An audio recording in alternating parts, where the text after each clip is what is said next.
제7강을 시작하겠습니다. 말로 선포된 저주를 끊는 방법. 자, 말로 저주하는 것은 파워가 있나? 내가 하나님 아버지의 축복을 받았잖아요. 내가 하나님 아버지의 축복을 받았는데 누군가 나에게 와서 말로 저주를 하는 것은 파워가 있을까요? 없을까요?에 대한 그 이제 질문이 우리 생기잖아요. 있을까요? 없을까요? 말로. 받아들이면 있고 안 받아들이면 없고. 그렇죠? 내가 그것을 받아들이면 그게 나한테 저주가 되는 것이고 내가 받지 않으면 저주가 되지 않습니다. 근데 받지 않는 방법이 있겠죠. 어떻게 하는 것이 받지 않는 것인지, 어떻게 하는 것이 받는 것인지. 그렇죠. 성경적으로 이거 한번 볼게요. 일단 가게에 흐르는 저주, 또 고아의 영, 이런 것은 도대체 무엇인가? 제가 이제 가게에 흐르는 저주는 없다. 영적으로 성경적으로 우리의 가게는 하나님의 가게로 옮겼기 때문에 가게에 흐르는 저주란 없다. 이게 이제 맞는데 많은 사역자님들이 뭐라고 그러시냐면 저도 이제 전에 다녔던 교회 목사님이 내가 성경을 공부해도 가게에 흐르는 저주는 없는데 실제로 사역을 하면 이때는 거죠. 그래가지고 그 책을 읽으면서 공부하고 적용하는 이유는 실제로 이때는 거죠. 그렇게 말씀하시더라고요. 오래전에. 가게에 흐르는 저주라는 것은 뭐냐면 거짓 자 있죠. 그 거짓 자가 나라고 굳게 믿고 있는 거죠. 이 거짓 자가.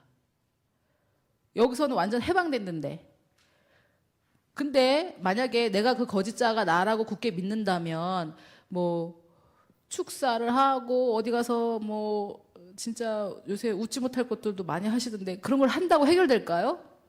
해결되지 않아요. 왜? 나는 여전히 그 거짓자가 나라고 속아있기 때문에. 그냥 잠시 정말 마약 맞듯이 하는 거예요. 진짜. 거기서 이렇게 옮겨와야 되는데 옮겨오지 않은 상태로 거기 있는 거죠. 그러니까 가게에 흐르는 저주가 있다고 믿는 거죠. 거기에. 이해가 되세요? 그래서 그 가게에 흐르는 저주라는 소위 그게 역사하고 있는 거죠. 그 사람의 삶에. 내가 믿는 대로. 예수님이 어마어마한 말씀하셨죠. 너가 믿는 대로 된다 그랬잖아요. 그게 어마어마한 말이에요. 할렐루야 좋아할 게 아니라 믿는 대로 되는 거예요. 말하는 대로 되고. 자, 그래서 제가 생각할 때는 가게에 흐르는 저주라는 것은 자기 경험을 통해 거짓을 믿고 있는 그 상태를 말합니다. 이해가 되시죠? 예, 그래서 이런 사람들한테는 지금 뭐 사실은 예수 믿고 거듭난 사람한테 축사라는 것은 성경적으로 옳지 않아요. 그 자유케 됨을 우리는 선포해 줄 뿐입니다. 예수님께서 자유케 하셨어요. 그래서 그 사람을 또 뭐 눕혀놓고 우리가 뭐 이렇게 한다고 되는 게 아니에요. 그 사람에게 진리를 가르쳐 주고 그 진리를 선택할 결정권은 그 사람에게 있습니다. 그 사람이 안 하면요, 할 수 없어요. 그리고 제가 아주 우스운 얘기 하나 해드릴게요. 어떤 여자가 그 고린도 전서에 보면 예언을 하는 사람의 영이 예언하는 자에게 제재를 받습니다. 그래서 제 안에서 예언이 올라와도 제가 제재할 수 있단 말이에요. 사람이 성령님의 일하심을 제한할 수 있습니다. 그래서 예언하는 사람들한테 질서 있게 해라 그랬잖아요. 그런데 안 돼요. 예언이 막 나와요. 이런 거는 다 거짓말이에요. 성경이 그렇지 않다고 그러거든요. 그래서 어떤 여자분이 막 난동을 부렸대요. 화장실에서. 그래서 사람들이 모여서 예수님의 이름으로 명하노니 막 이렇게 했는데 더 난동을 부리는 거예요. 그래서 이제 집회 중인데 앤드루 워메 목사님을 모시고 올 수밖에 없었대요. 근데 앤드루 워메 목사님이 이제 분별을 해보니까 쇼를 하는 거더래요, 이분이. 그래서 보시고 나서 지금 멈추고 일어나지 않으면 한 대 때리겠습니다.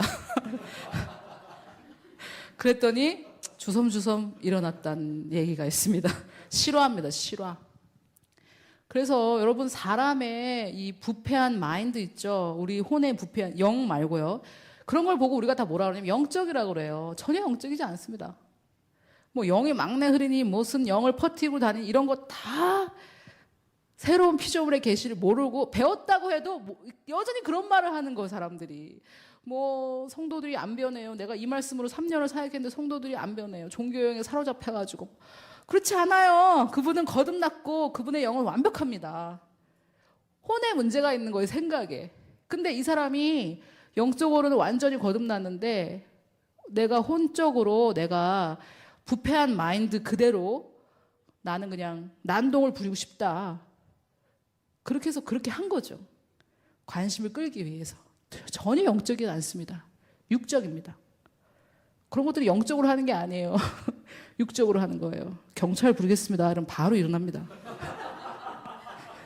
너무 웃지 못할 일이죠, 진짜. 근데 거기서 막 예수님의 이름으로 그 사람은 지금 영적인 게 아니에요. 자기 의지로 그렇게 하는 거예요. 여러분이 의지로 막 떠들면 제가 예수님의 이름으로 명하더니 입을 안 다물어져요. 예언하는 자의 영은 예언하는 자에게 제재를 받습니다. 질서 있게 해야죠. 그러니까 육적인 거라고 말하는 겁니다. 그런 걸. 전혀 영적이지 않습니다. 그래서 이런 거짓을 믿는 왜 그렇게 하시는지 본인이 그렇게 선택을 하는지 인간의 마음에 부패했어요. 그 혼적인 마인드가. 그래서 그렇게 하는 겁니다. 그래서 이 사람이 거짓을 믿는다면 상대방이 어떻게 할 수 없어요. 그것은 그 사람의 선택입니다. 자, 그런데 이제 우리가 말로 저주하는 것은 파워가 있나? 저의 대답은 예스입니다. 왜냐하면 로마서 12장 14절에 보니까 너희를 박해하는 자를 어떻게 하래요? 축복하라. 축복하고 저주하지 말라. 아무리 말로 저주해도 아무 효과 없으니까 원하는 만큼 저주해라. 이렇게 말해야 되네. 저주를 하지 말래요. 전혀 효과가 없는데 하지 말라고 그러진 않겠죠. 그래서 저는 저주하지 말라고 하나님 말씀하셨기 때문에 우리가 일단 말은 입에서 나오는 것은 살리고 죽이는 힘이 있습니다. 일단 내 입에서 나오는 말은 죽이는 능력이 있습니다. 살리는 능력도 있지만. 그래서 저주하면 안 되고 내가 저주를 하면 일단 하나님 말씀을 어기는 거기 때문에 저주를 하는 사람에게도 해가 옵니다. 그래서 하시면 안 되고요. 그 다음에 이사야 54장 17절을 보니까 너를 치려고 제조된 모든 연장이 쓸모없을 것이라. 일어나 너를 대적하여 송사하는 나를 송사하는 대적하는 게 뭡니까? 칼입니까? 혀입니까? 참 신기하죠. 여러분 지금 용서 안 되는 사람 생각해 보세요. 뭐 때문에 그 사람이 용서 안 됩니까? 그 사람이 못생겨서? 그 사람이 날 때려서? 그 사람 말 때문에 용서가 안 되잖아요. 말 때문에. 말이 어마어마한 거죠. 말로 죽이고 말로 살리는 거예요. 그래서 모든 혀는 너에게 정죄를 당하리니. 그래서 그 혀를 정죄하셨습니까? 해야 된단 말이에요. 이게 킹 제임스로 보면 너가 정죄를 해야 된다 이거예요. 그래서 아까 우리 목사님께서 정답을 말씀해 주셨는데 누가 나를 저주해요. 내가 받아들이면 그건 임해요. 축복도 마찬가지예요. 근데 안 받아들인다는 게 뭐냐면 그 말을 내가 정죄해야 돼요. 근데 무례하게 할 필요도 없어요. 예를 들어볼게요. 만약에 누군가가 저한테 전도사님은 참 좋은 거 배우고 오셨는데 여자라서 우리나라에서는 사역에 성공하실 수가 없겠네요. 이렇게 만약에 얘기했어요. 이거는 저주예요. 이것을 저주라고 합니다. 그럼 이 말을 한 사람도 하나님은 하지 말라고 했기 때문에 분명히 피해가 있습니다. 이 사람에게. 하지 말라고 했기 때문에. 근데 그때 제가 속으로 나는 그렇게 믿지 않아 하면서 예. 이러면 이 저주가 임합니다. 저에게. 그리고 이제 집에 가서 이 성경을 읽고 그때 그 사람이 한 말 내가 내가 저주한다. 절대 이 말은 이루어지지 않을 거야. 이러면 듣고 집에 돌아올 때까지 시간이 지났잖아요. 말은 씨가 되고 뿌리가 내려가잖아요. 그래서 혹시 농사 지신 분들 알겠지만 이 싹이 요만큼 났으면 뿌리는 이거 3배 정도 있어요. 그러면 요만할 때 뽑기 쉬운데 요만큼 자라면 뽑기 힘들어요. 그래서 말 딱 듣는 순간 칭찬해 주셔서 감사한데 저는 반드시 하나님께서 인도해 주신 대로 성공할 겁니다. 거기서 딱 얘기해야 돼요. 근데 일단 사람이 두려워서 못하죠. 우리는. 못하는 이유는 사람이 두려워서 못해요. 그렇지만 그 자리에서 무례해야 될 필요는 없습니다. 저희 학교에도 이렇게 상담하시는 분이 계신데 그런 분들이 이 구절을 가지고 너를 괴롭히는 말이 있다면 이렇게 해야 된다라고 요거를 가르쳐 주세요. 그래서 그때 나에게 선포된 그 저주의 말은 내가 예수님의 이름으로 저주하고 내가 정죄한다. 절대 그 일은 나에게 이루어지지 않을 것이다. 라고 말로 하셨어야 됐는데 그때 못했으니까 지금이라도 하면 되는 거죠. 그래서 이 구절에 입각해서 하고 이거는 구약인데 그러면은 왜 그러냐? 로마서 12장 14절에 보면 저주하지 말라고 그랬잖아요. 저주를 하지 말라고 했던 이유는 저주의 파워가 있기 때문에 그렇습니다. 지금도 저주하면. 그런데 여기 정죄를 당하리니를 제가 원어로 보니까요. 라샤라는 단어인데 말 그대로 악하게 행동하기예요. 악하게. 그러니까 그 말에 대해서. 그래서 뭐 우리나라 문화에 걱정해 주셔서 감사합니다. 우린 그러잖아요. 감기 걸려. 옷 뜨뜻하게 이거 감기 걸려 이러면은 우리나라 문화에 이게 걱정해 주시는 거잖아요. 그래서 걱정해 주셔서 감사합니다. 이렇게 하면은 안 됐던 거란 말이에요. 제가 저의 예를 하나 들어볼게요. 제가 미국에 갈 때 저는 이제 치유를 믿는 학교에 가고 이렇게 하니까 유학생 건강보험을 들어야 될까 말아야 될까 너무 고민이 되더라고요. 유학생 건강보험 들고 가잖아요. 근데 저는 미국에 한번 이제 1년 공부하고 돌아왔었고 이제 그 미국이 어떤 곳인지 알고 뭐 후진국이라서 말라리아가 있고 이런 데는 아니잖아요. 그래서 제가 이제 고민이 되더라고요. 건강보험을 들고 가나. 근데 각자에게 그 믿으시는 만큼 하셔야 됩니다. 저를 따라하셔서 하시면 안 돼요. 그래서 제가 생각을 해보니까 보험을 든다는 것은 병에 걸릴 것을 예방하여서 드는 거잖아요. 그래서 저는 안 들어야 되겠다는 생각을 결정을 내렸어요. 그래서 나는 내 보험을 들지 말아야 되겠다라고 저는 결정을 했어요. 그 당시 4년 전인데 아직 이 치유를 배우지 않았지만 성령님께서 그렇게 인도를 해주셨어요. 그래서 이제 제가 그때 영어 강사였는데 저희 부산 교육시청 그 직원들을 영어 그 저녁 때 이렇게 가르쳤었어요. 그래서 안 믿는 분들이 많았죠. 그래서 이제 저를 환송을 해주신다고 식사하는 자리에 모였는데 거기서 어떤 분이 보험은 드셨어요? 이러는 거예요. 그래서 저 아니요 안 들었어요. 안 드시면 어떻게 드셔야지 병원 걸릴 건데 막 이러시는 거여서 저는 안 들었어요. 저는 병에 안 걸릴 거예요. 제가 이랬어요. 저는 병에 안 걸릴 거예요. 했더니 이분이 화를 내시는 거예요. 병에 안 걸린다는 게 무슨 말이에요? 이러면서 너무 무례하게 그러니까 이제 정상적인 그런 말이 아니라 공격을 하시더라고요. 근데 그때 제가 저거는 이제 예 알겠습니다 이래야지 끝날 일이에요. 근데 제가 이제 이걸 배우고 있고 이걸 배웠잖아요. 이 54장 17절에 대해서 어떻게 해야 되지? 그래서 무례하게 할 필요는 없지만 저는 병에 안 걸려요. 제가 이렇게 또 얘기한 거예요. 저는 병에 안 걸립니다. 이랬더니 얼굴에 부글부글 정말 아주 얌전한 여자분이신데 뛰쳐나가셨어요. 나는 웃으면서 병에 저는 안 걸립니다. 이 얘기를 했는데 그래서 뛰쳐나가 버렸어요. 떠나버렸어요. 거기서 나가버렸었어요. 그래가지고 썰렁해져가지고 송별회 하는데 그러니까 이제 그런 상황에 있을 때 우리가 예 걱정해 주셔서 감사합니다 이렇게 하잖아요. 예의상. 근데 이제 그렇게 하면 안 된다는 거죠. 예, 이게 어쨌든 성경적이지 않는 말에 우리가 그 문화상 내가 예의 바른 사람으로 비치기 위해서 하는 말들 있잖아요. 그런 것들은 안 되는 거죠.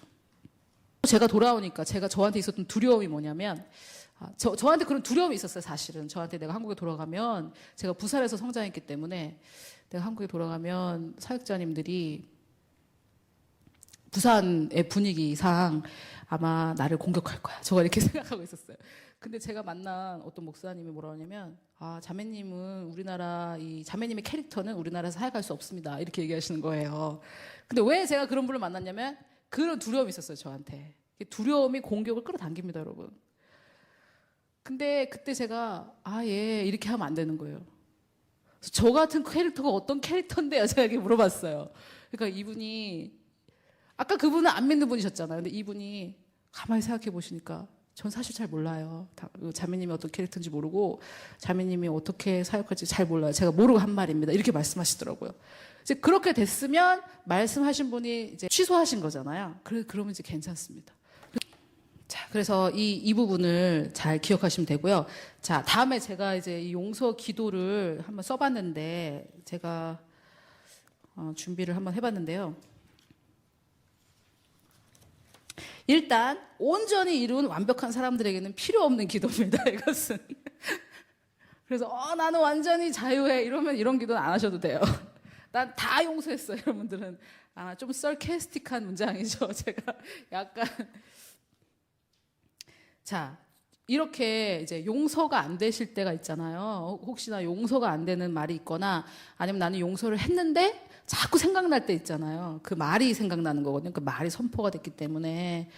그리고 제가 그렇게 말씀은 드렸지만 그렇게 하시면 됩니다 하지만 그렇게 하지 못할 상황도 있어요. 제가 살아보니까 그 앞에다 대놓고 그렇게 하지 못할 상황이 있더라고요. 그래서 이제 우리가 이제 괴로워하는 건데, 제가 몇 가지 책을 읽어보고 종합해서 쓴 기도문입니다.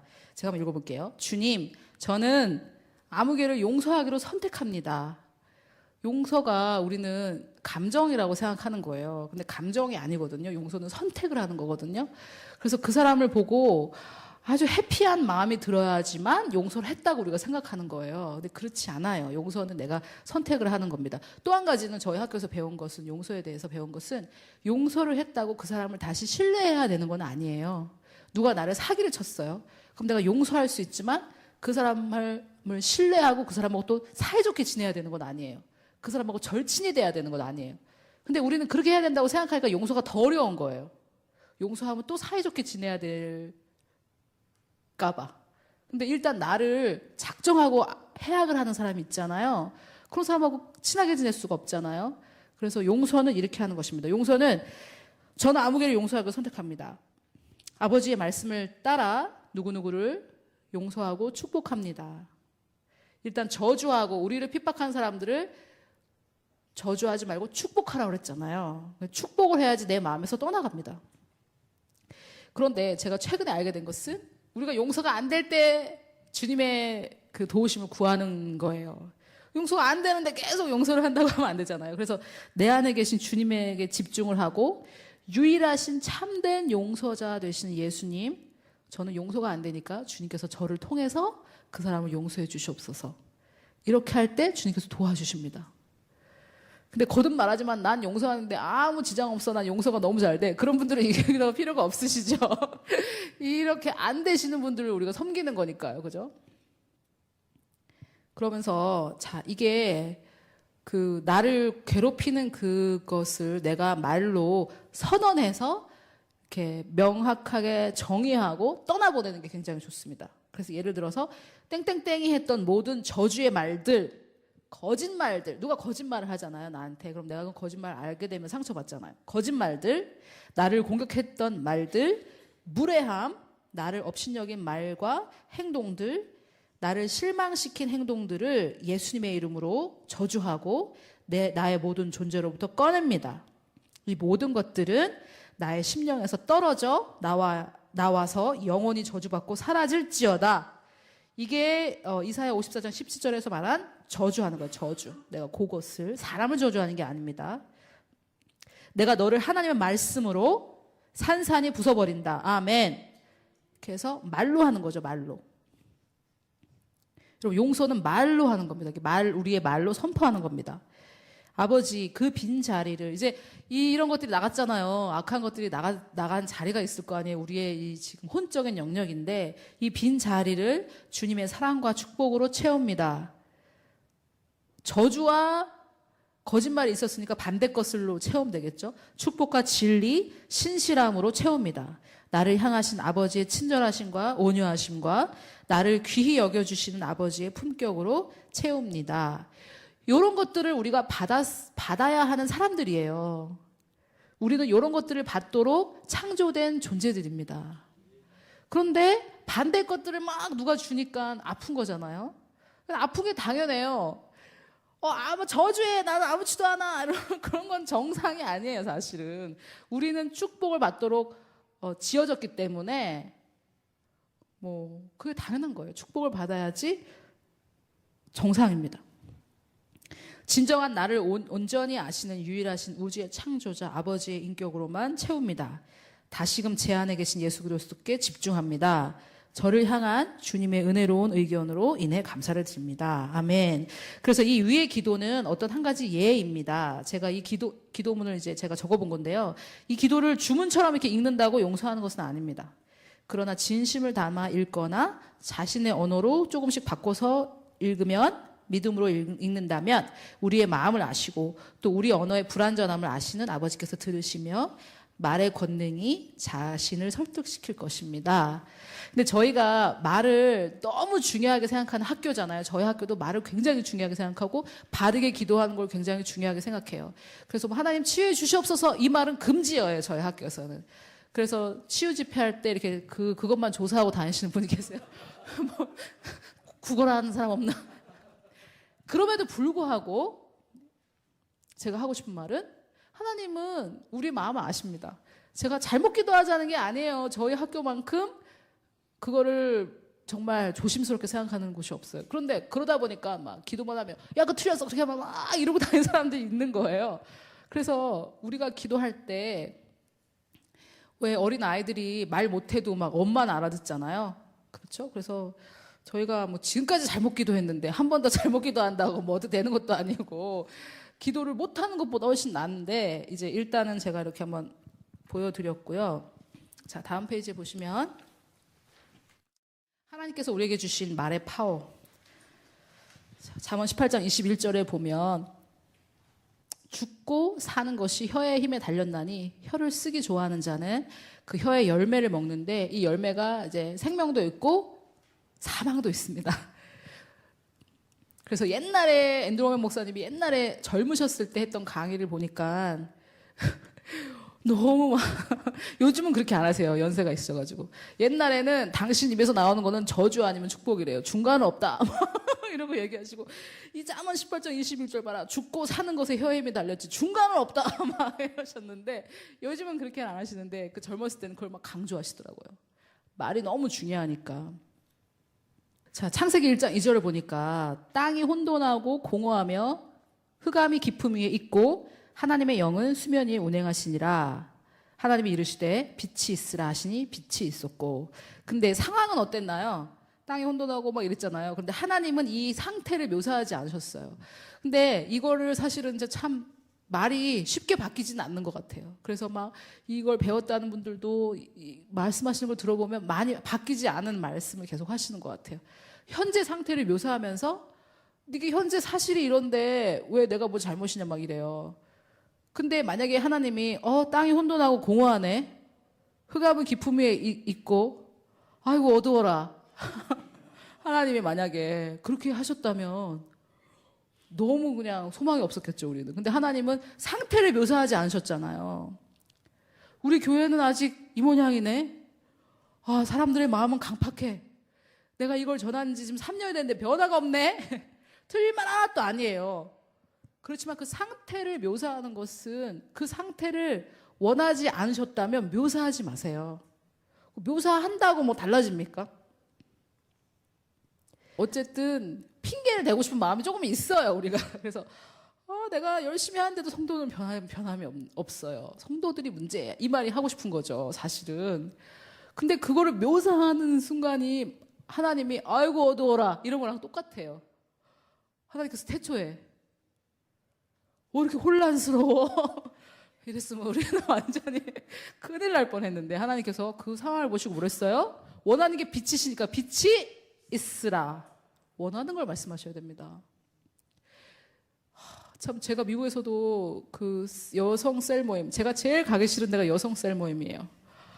자기 일주일의 삶, 자기가 마음에 안 들었던 걸 일주일 삶을 다 묘사해요. 저는 그냥 기절할 것 같아요. 그 자기를 저주하는 거예요. 상태를 묘사하시면 안 돼요. 거짓말하는 말은 아니에요. 원하는 걸 말씀하셔야 돼요. 자, 우리 믿음의 말씀을 하신 분들이 다 인용하는 마가복음 11장 23절.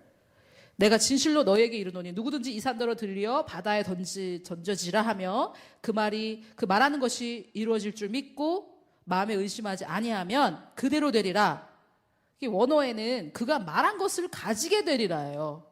그대로 되리라가 그 사람이 말한 것을 가지게 되리라. 근데 자, 여러분, 기도할 때 우리가 막 그냥 좋은 거 막 선포해요. 뭐 나는 뭡니다. 막 이러고 돌아서 가지고 딴 얘기해요. 그러면은 너무 혼란스러운 거죠. 시간 정해서 하는 말이랑 평소에 하는 말이랑 너무 다르면 그게 뭐예요? 그렇지 않아요? 그것을 뭐라고 하냐면 종교 생활이라고 하는 거예요. 종교 생활. 여기서 하는 말 다르고 여기서 하는 말 다르고. 근데 뭐 우리 교회는 몇천 명으로 부흥할 것입니다. 막 이러고 있어 딱 돌아서서 우리 성도들은 전도를 너무 안 해. 제가 저랑 공부하시는 분들에게 표현하는 건데 뭐냐면은 시치프스가 그 돌을 그렇게 올려놓고 말 한번 잘못해서 뚜루룩 떨어지는 거하고 똑같아요. 이게 정말 이 말이 죽고 살리는 권세가 있다는 걸 진짜 믿는다면 시간 정해놓고 하는 기도의 그 말도 파워가 있지만 평소에 하는 말은 어떻습니까? 굉장히 중요해요. 평소에 하는 말. 자, 가지고 있는 것을 말하지 말고 가지고 싶은 것을 말하십시오. 이게 Hung by your tongue이라는 책이 있어요. 네 말에 묶이다라는 책이 있는데 그것의 부제예요. Say what you want. 원하는 걸 말하는 거죠. Not what you have. 가진 것을 말하지 말고. 가진 것을 말해봐야 뭐합니까? 이미 가진 거고 뭐 어차피 가진 거. 예를 들면 이겁니다. 가진 것을 말하는 경우는 머리 아프네. 우리 지역 사람들 마음이 강팍해. 이런 게 가진 것을 말하는 겁니다. 이거 뭐 상황을 묘사하는 거죠. 안 해도 됩니다. 이거는. 가지고 싶은 것을 말하는 경우 나는 치유를 받았기 때문에 두통 곧 사라질 거야. 난 두통이 없어 이렇게 말 안 하는 건 아니에요. 사실은 그거는 있는데 없어 이러면은 없어지는 게 아니라 나는 지금 두통이 있지만 나는 치유받았기 때문에 이건 사라질 거야. 우리 지역은 기독교인 비율이 낮아서 그 다음이 중요해요. 이 거짓말을 하는 게 아니에요. 우리 지역은 기독교인 비율이 낮아서 전도할 사람이 너무 많아. 부산 특히 7%, 93%가 구원받으려고 기다리고 있네. 할렐루야. 우리 교회는 부흥할 겁니다. 이렇게 해야죠. 이건 뭐 부산에서 사역하기 너무 힘들어요. 부산은 영적 무덤이에요. 뭐 바닷가 가까운 데는 원래 다 그래요. 그러면 이제 제가 있으면 다른 도시는 이제 말을 못 해요. 자기 도시도 막 말하고 싶은데 부산에서 왔어요. 이러면 부산 얼마나 좋습니까? 93%가 지금 예수 믿으려고 기다리고 있는데 좋잖아요. 그렇게 원하는 걸 말씀하시면 됩니다. 자, 나를 저주하는 사람들을 축복하기. 이게 말이죠. 감정적으로 접근하면 잘 안 돼요. 나를 저주했는데 내가 축복을.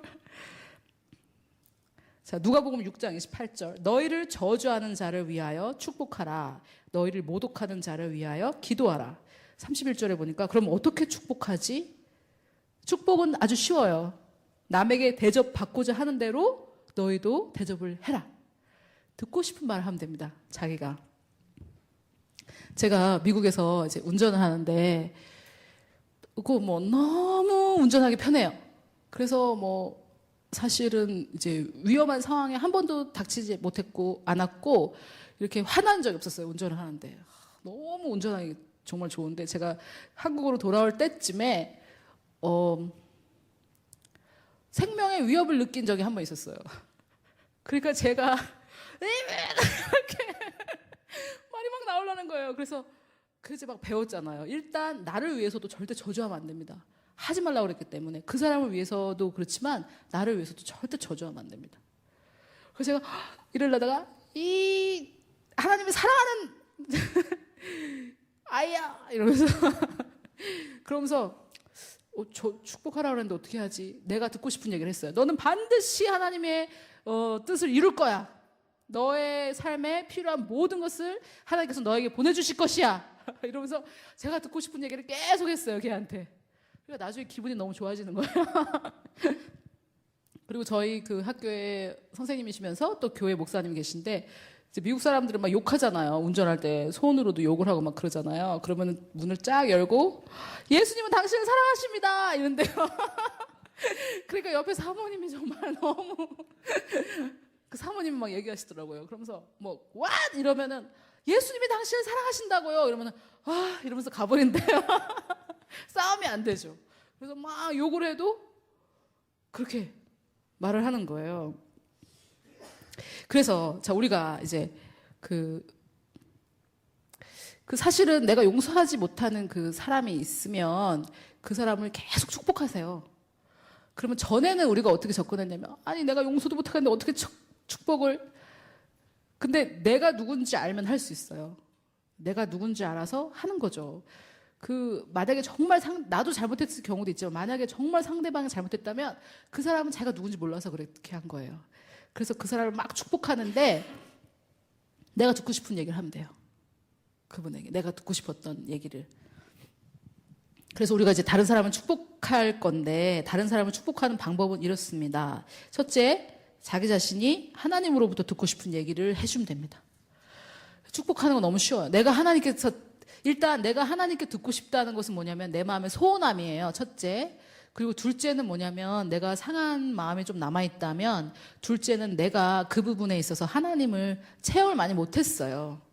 그러면 그거를 내가 말로 선포하면서 그 사람을 위해서 선포하면서 그 부분이 굉장히 많이 회복되는 것을 알 수가 있습니다. 그래서 내가 듣고 싶은 얘기를 해줍니다. 또 이제 축복을 할 때 아까 제가 전에 축복이란 정체성과 소명의 예언적인 선포라고 말씀을 드렸잖아요. 그래서 나는 예언을 못하는데 이렇게 생각하지 마시고 일단 절대 진리로 예언하시면 됩니다. 절대 진리. 자, 이렇게 할 때 실수가 전혀 없어요. 예언을 해도. 뭐냐면 거기 제가 예를 적어놨죠. 너는 하나님의 무조건적인 사랑을 무한히 받는 귀한 하나님의 아들이구나. 이렇게 얘기해 주는 거죠. 절대 진리. 그 교회에서 이제 목사님들에게 축복받기를 너무 원하잖아요. 성도들이. 근데 목사님들이 나는 예언의 은사는 없다. 그러면 절대 진리를 하면 돼요. 절대 진리. 하나님 널 너무 사랑하신다. 근데 거기다가 이제 좀 더 길게 내가 듣고 싶은 말을 하는 거죠. 내가 듣고 싶은 말을. 하나님은 너가 너의 소명을 이루는데 필요한 모든 것을 이미 다 주셨다. 이런 게 다 축복이에요. 너무 많을 수 있습니다. 너는 앞으로 점점 잘 될 거야. 그러면 제가 너의 미래는 밝다 이러면 다 진짜요? 다 이래요. 다 그래요. 당연히 밝지.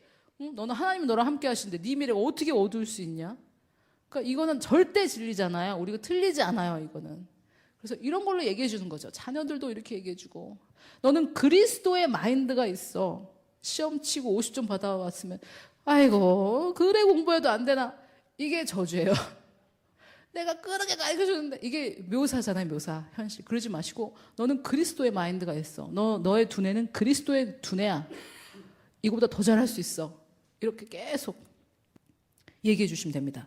그리고 이제 예언이라는 것은 말 그대로 예언의 은사가 있어가지고 미래의 것을 얘기하는 것도 있습니다. 그래서 아가보가 이제 흉년이 올 것을 예언했기 때문에 흉년은 여러분 좋습니까?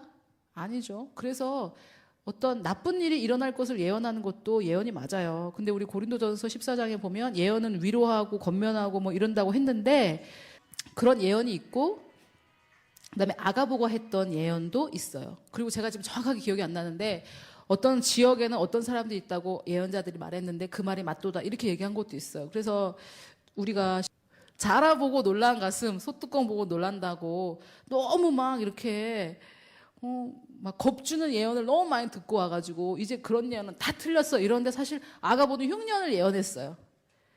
그래서 앞으로 올 일에 대해서 미리 알고 대처할 수 있도록 하나님께서 가르쳐 주시는 것도 있어요. 저도 하나님께서 몇 개 가르쳐 주셨어요. 뭐 사고가 있을 것과 뭐 이런 것들을 얘기해 주셨는데 제가 이렇게 훈련을 받지 못해가지고 그게 성령의 음성인지 몰라가지고 사고도 나고 막 그랬거든요. 하나님께서 미리 가르쳐 주시는 것도 있어요. 그런데 그런 것들은 이제 은사로 내가 받아야 되는 거고 하나님께서 진짜 보여주시는 거예요. 그거는. 근데 그거는 우리가 선택해서 받을 수는 없어요. 성령님의 은사는 성령께서 원하시는 대로 나눠주십니다. 그런데 이것 말고 이제 권면하는 예언들 있잖아요. 권면하는 예언들 이런 거죠. 이제 이 사람 안에 이미 있는 걸 내가 끌어내 주는 거죠. 이 사람 안에 이미 있는 것을 제가 끌어낼 수 있습니다. 그래서 예를 들어서 그냥 하나님께서 분별력을 주셔서 분별하는 게 있어요. 그런 것들은 이제 말할 수 있죠. 이게 특별히 무슨 예언이 아니더라도 뭐 제가 목사님, 사모님 그 가정에 하나님께서 이런 복을 주셨는데 그것이 앞으로 일어날 것입니다. 라고 말하는 것은 내가 가진 분별력으로 보고 그냥 끌어내 주는 거예요. 또 누구나 봐도 이 사람은 교사의 은사가 있어요. 그러면 누구나 봐도 알 수 있어요. 그거는 이 사람이 그걸 표출을 하고 있어요. 그러면 내가 이제 기도할 때 이 사람이 무슨 이유인지 모르겠지만 교사 은사가 풀어내지 못하고 있잖아요. 그러면 저는 기도할 때 이렇게 해요. 교사의 은사는 내가 예수님의 이름으로 명령한다. 밖으로 나와서 이 사람과 이 사람이 속한 교회와 하나님의 나라와 그리스도의 몸을 섬겨라. 명령을 해요. 그래서 이미 가지고 있는 것을 끌어내줄 수도 있죠. 또 개개인이 가지고 있는 거 말고 우리가 하나님의 지혜와 계시형을 우리가 주셨고 또 하나님께서 우리에게 성령님의 열매를 주셨잖아요. 성령님의 열매. 성령의 열매는 성령님이 맺으시는 거기 때문에 다 있습니다. 그 9가지 열매는. 그런데 어떤 형제를 보니까 인내가 별로 없는 것 같아요. 그럼 너는 왜 인내가 없니? 이건 저주예요. 진리는 이 사람은 인내가 있어요. 영의 영역 안에. 근데 그걸 우리가 빼내줘야 되는데 그럴 때 이제 기도할 때 너는 인내를 받았다. 그리고 이제 이 사람한테 얘기해주고 그러니까 이제 이런 거죠. 우리가 그동안은 혼냈죠. 인내가 왜 없니? 이랬는데 우리 이제 새 언약을 배웠잖아요. 너는 인내가 있어. 이걸 알려주는 거죠. 너에게는 인내가 있어. 그리고 기도해 줄 때 내가 예수님의 이름으로 성령의 열매 인내는 표출될지어다 하고 명령할 수 있습니다. 우리에게 명령할 수 있는 권한이 있습니다. 아들의 권한이 있기 때문에. 또 누가 가난함과 싸우고 있다면 만약에 예수님께서 우리를 부욕해 하셨잖아요. 그러면 우리는 다 부요하다는 것은 절대 진리예요. 그죠? 그럼 이 사람을 위해서 기도할 때 이 부요를 내가 꺼내줄 수 있죠. 그래서 예언이라는 것이 여러 가지가 있지만 이제 모두가 다 할 수 있는 바울이 말했던 모두 다 해라 하고 한 예언은 은사로 받는 예언은 아니에요. 은사는 다 있는 게 아니기 때문에. 그래서 제가 생각하는 거는 뭐냐면 우리가 이 바른 진리 가운데 이미 있는데 그 사람에게 표출되지 않는 것들 있잖아요. 그런 것들을 우리가 불러내주는 거죠. 그래서 저는 여러분 이렇게 합니다. 저를 위해서 이제 기도할 때 이제 저는 일단 방언 기도를 많이 합니다. 그리고 저희 그 학교에서는 함께 방언 기도 하진 않았어요. 근데 그게 약간 서양의 문화인 걸 수도 있어요. 근데 우리나라는 함께 모여서 기도하는 걸 좋아하잖아요. 우리 한국의 문화. 그래서 함께 하셔도 돼요. 근데 저희 학교에서는 이제 함께 안 해봤고 수업 시간에 한번 해봅시다 이렇게 해서 한 것이 전부예요. 함께 하진 않아요. 근데 방언은 그냥 어떤 그 삶의 아주 자연스러운 일부분이에요. 함께 모여서 교회에서 하고 이런 이벤트가 아니라 이벤트라는 표현은 무슨 뜻인지 아시겠죠? 우리가 함께 모여야 되고 조건이 맞아야 되는 게 아니라 그 저희 학교에서 방언은 삶의 일부였어요. 물을 마시는 것처럼 삶의 일부예요. 그래서 그냥 입이 쉬면 하는 게 방언이에요. 입이 쉬면 하고 쉬면 되고 저도 제가 이렇게 단에 서거나 이럴 때 제가 아직 준비되지 않았다고 느낄 때 제가 하는 건 방언이에요. 여러분 중보기도 해주세요. 그렇게 하는 데고 내가 방언을 하는 거죠. 그래서 방언으로 아주 많이 기도하고 또 개인적으로 많이 하려다 보니까 저는 크게 하면 많이 못하겠더라고요. 목이 아파가지고. 그래서 전 작게 해요. 작게 하고 크게 해야 될 상황에서는 크게 하고. 하지만 주로 이제 작게 하고 지하철 탈 때 뭐 쇼핑할 때 전 계속 방언을 합니다. 두 번째는 제가 원하는 것을 불러요. 나는 왕이기 때문에. 그래서 내가 이렇게 우리는 저게 없어서 안 돼 이러지 않고 우리가 이게 있어야 되는데 그럼 그걸 불러냅니다. 예를 들어서 제가 어떤 만남이 필요하잖아요. 그럼 하나님께서 나의 소명을 이루기 위해 준비하신 모든 인간관계는 지금 내가 나사렛 예수님의 이름으로 명령한다. 나에게 올지어다.